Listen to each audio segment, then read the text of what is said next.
நமக்கு ஒரு பலன், நம்முடைய ஆவியில நம்முடைய ஆத்மாவில் ஒரு பலன் பார்த்தீங்கன்னா ஆண்டவராக இயேசு கிறிஸ்து தருகிற பலன். அது காண்டாமிருது ஒத்த பலன். அந்த அபிஷேகம், அந்த கிருபை நம்மளை பலப்படுத்துகிறா இருக்கிறது. நீங்க சோர்ந்து போய் வந்திருக்கும் பொழுது கண்ணீரோடு நீங்க சபைக்கு வருவீங்க. ஆண்டவரே, நாளை தினத்துல நான் என்ன செய்வேன், நாளை தினத்தை குறித்து கவலைப்படாதுன்னு சொன்ன ஆண்டவராக இயேசு கிறிஸ்து அவரிடத்துல வந்து ஆண்டவர் நாளைக்கு என்ன செய்வேன்னு கேட்பாங்க.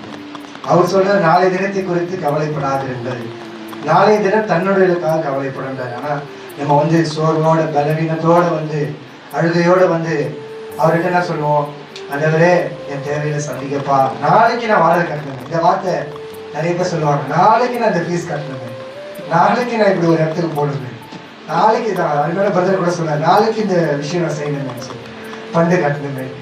ஆண்டவராக இயேசு கிறிஸ்து தேவைகளை சந்திக்கிறதா இருக்கிறார். நம்முடைய ஆத்மாவில பலன் தருகிற தேவனா இருக்கிறார். எத்தனை பேர் பலத்தோட அலைவலியா சொல்றீங்க? அல்லேலூயா. பலவீனத்துல அவருடைய பலன் நமக்கு பூரணமா விளங்கும். தாவீது ஒரு சின்ன பையன் தான், ஆடு மேய்த்து கொண்டிருந்த பையன். அவருடைய தகப்பனார் கூட அவரை கணக்குல வைக்கல, யோசிக்கல.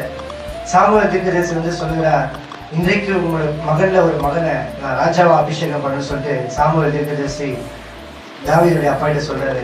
எல்லாரையும் கூப்பிடுறாங்க, சகோதரர் எல்லாரையும் கூப்பிடுறாங்க ராணுவங்கள்ல இருந்து. தாவீது ஆனா கூப்பிடவே இல்லை. இன்னும் உங்களுக்கு ஏதாவது மகன் என்ன சொல்லும்போது, ஒருத்தர் இருக்கிறான், அவன் ஆடு மேய்ச்சி இருக்கிறான் அப்படின்னு சொல்லி எல்லாரும் தகப்பனால புறக்கணிக்கப்பட்ட அந்த தாவீதை தான் ஆண்டவராக இயேசு கிறிஸ்து ஆடு மேய்த்து கொண்டிருந்தவன அரசனா மாற்றி இன்றைக்கும் இஸ்ரவேல் தேசத்துல கிங் ஆஃப் டேவிட், தாவீது ராஜா, தாவீது நட்சத்திரம் சொல்லி இஸ்ரவேல் தேசத்துல அந்த கொடியிலே பாத்தீங்கன்னா தாவீது நட்சத்திரம் தான் இன்றைக்கு அந்த சின்னமா கத்தர் வைத்திருக்கிறார்.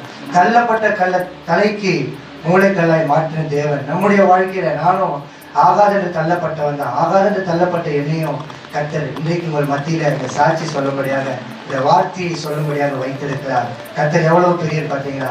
கரங்களை தட்டி கத்தருடைய நாமத்துக்கு மகிமை செலுத்துவோமா? தேவன் எல்லா குறைகளையும் கத்தர் மாற்ற போதுமானவராக இருக்கிறார். எப்படியாப்பட்ட எந்த மனுஷனையும் பிரகாசிக்கிற மெய்யான ஒளி, எந்த மனுஷனையும் கத்தர் பிரகாசிக்க செய்வார், ஷைன் பண்ணுவோம். நம்ம எப்படி ஒரு வெயில்ல அந்த தங்கம் எப்படி மினுக்குதோ, தங்கத்தை போல நம்மளை ஷைன் பண்ண அந்த உலகத்தை பிரகாசிக்க செய்கிற தேவன், நம்முடைய வாழ்க்கையை பிரகாசிக்க செய்கிற தேவன்.